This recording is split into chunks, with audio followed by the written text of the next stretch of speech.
बहनों भाइयों दोस्तों बुज़ुर्गों नौजवान साथियों मौसम लिया आपसे मुखातिब है आदाब। जय श्री राधे राधे। अमृत है हरि नाम जगत में, इसे छोड़ विषय विष पीना क्या। हरि नाम नहीं तो जीना क्या, हरि नाम नहीं तो जीना क्या। ये उपदेश भगवान कृष्ण ने महाभारत समाप्त हो जाने के बाद जब पांडवों ने वनवास जाते समय भगवान से कलयुग के बारे में कैसा होगा ऐसा पूछा था, तो भगवान श्री कृष्ण ने कहा कि जब तुम वनवास काटने के पश्चात वापस आओगे तो जब वनवास समय की आप बीती बताओगे, फिर मैं तुम्हें बताऊंगा कि आने वाला कलयुग कैसा होगा। सभी पांडवों ने वनवास काटने के उपरांत अपनी अपनी आप बीती बताई, तो सभी को यथोचित उत्तर देने के बाद नकुल को आप बीती बताने पर बताया, उपदेश दिया कि कलयुग में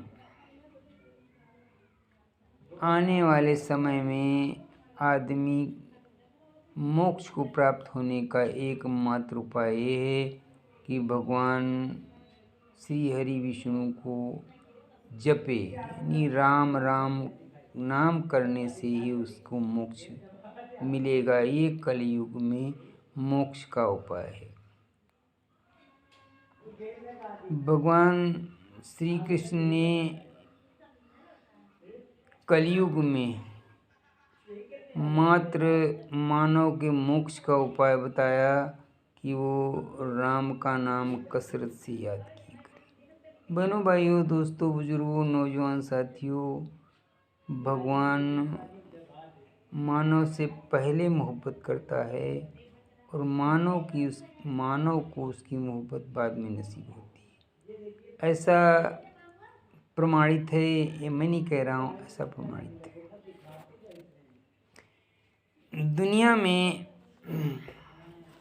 भगवान सबसे ज़्यादा मोहब्बत किससे करता है, ध्यान दें। यूँ तो परमात्मा हर इंसान से मोहब्बत करता है, लेकिन मानव अपनी करनी के चलते अपने कुकर्मों के द्वारा जो कर्म करता है उसको फल भोगना पड़ता है। अर्थात सुकर्म और कुकर्म के द्वारा ही उसको फल की प्राप्ति होती है।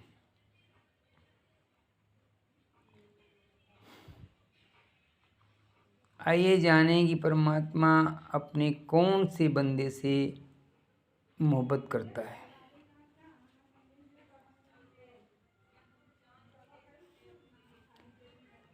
ध्यान दें,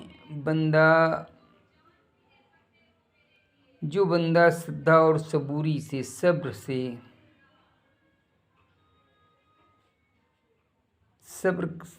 करता है और हर समय परमात्मा से डरता रहता है और उसको ज़्यादा से ज़्यादा याद करता है।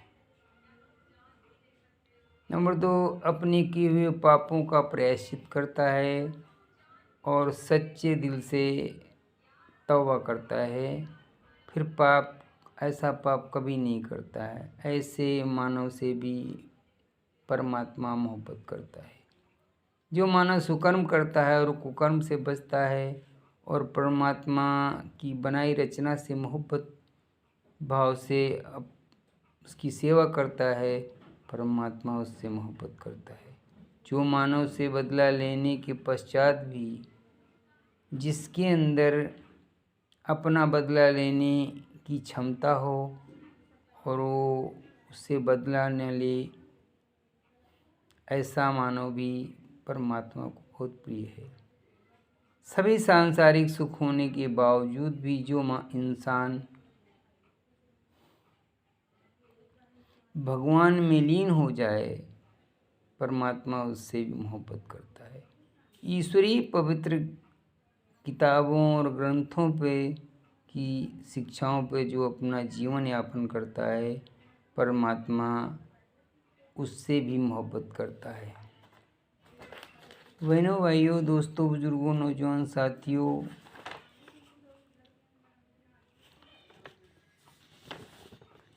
जब संसार में संपूर्ण सृष्टि में सिर्फ परमात्मा ही था और कुछ नहीं था, तो उस परमात्मा ने अपनी पहचान करने के लिए कि कैसे वो पहचाना कैसे जाएगा, इस कारण उसने संपूर्ण सृष्टि का निर्माण किया। और इस संसार में जिसको भगवान रूप में या मैसेंजर रूप में या फिर भगवान दूत के रूप में जिसको भेजता है, उसके अंदर अपार ज्ञान, बल, तेज, ऐश्वर्य, शौर्य देता है, तेज देता है, जो मानव से अलग होता है।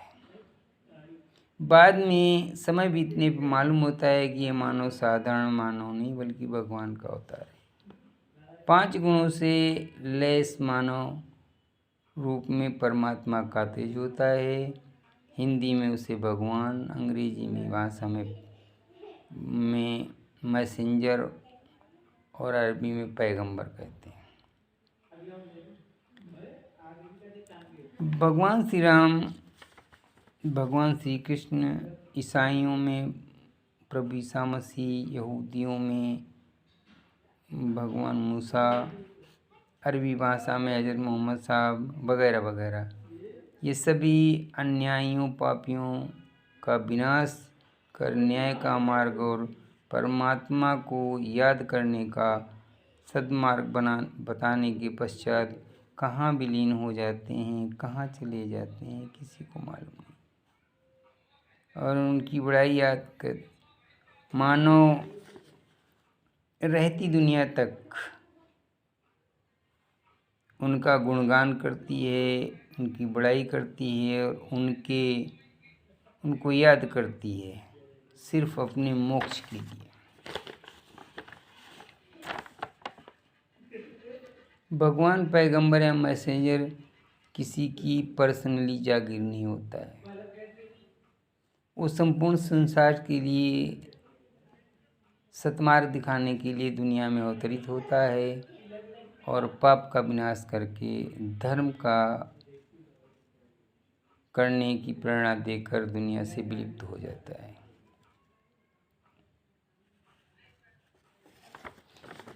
भगवान पूरी दुनिया का है। वो सोच आदमी की है कि ये मेरा है, वो तेरा है, इस सोच को बदलना चाहिए, क्योंकि तुम्हारी सोच से कुछ होने वाला नहीं। परमात्मा, भगवान सभी का है और सभी को हर चीज़ देने वाला, पैदा करने वाला, पालने वाला, मारने वाला वही है। एक सच्ची कहानी आपको बता रहा हूँ, जो कहानी नहीं है बल्कि सच्ची बात है। एक बार यहूदियों के भगवान मूसा, जो उनको परमात्मा ने चमत्कार दिया था कि वो परमात्मा से कोहे तूर पहाड़ पे बातचीत करते थे। एक दिन बातचीत के दौरान उन्होंने परमात्मा से पूछा, हे परमात्मा, ये तू बता कि दुनिया में मानव को पैदा करता है, प्राणियों को पैदा करता है, फिर उनको मारता क्यों है, ऐसा क्यों करता है? तो गए आकाशवाणी से आवाज़ आई, गैब से आवाज़ आई, ए मूसा, तुम पहले मेरा एक काम करो, बाद में उसका जवाब दो। काम ये था कि उनको आदेश दिया गया आकाशवाणी से कि पहले तुम जाके खेती करो। सब दुनिया में आए, वहाँ से आकर के खेती की, खेती हरी भरी हुई, सिंचाई गुड़ाई की, लहलाई, खेती जवान होने के पश्चात जब वो पक गई तो हजरत मूसा ने उसको काटा। फिर गेहूँ मोती जैसे दाने को अलग किया और भूसे को अलग करने के पश्चात फिर एक दिन ख्याल आया कि परमात्मा से जाकर बातचीत करें। जब उसी पहाड़ पे परमात्मा के से बातचीत करने के लिए पहुँचे तो आकाशवाणी से आवाज़ आई, ए मूसा, तुम्हारी खेती का क्या हाल है? तो हजरत मूसा ने कहा कि खेती मैंने बोई, फिर उसकी सेवा की, पाला पोसा, फिर पक गई, तो मेरे लिए ये मुनासिब था कि गेहूं को अलग करें और भूसा को अलग करके उसका भंडारण कर दें। ये दुनिया के पालने वाले में उसका गेहूं का भंडारण अलग और भूसे का भंडारण कर अलग अलग करके आया। परमात्मा ने पूछा, ए मूसा, मैंने तुमसे खेती करने के लिए कहा था, भंडारण या उसको काटने के लिए नहीं तो कहा था, तो तुमने ऐसा क्यों किया? मूसा ने जवाब दिया कि ए परमात्मा, तूने जो अक्ल मुझको दी है, दानिशमंद बनाया है, तो उससे यही करना उचित था, इसलिए मैंने ऐसा किया।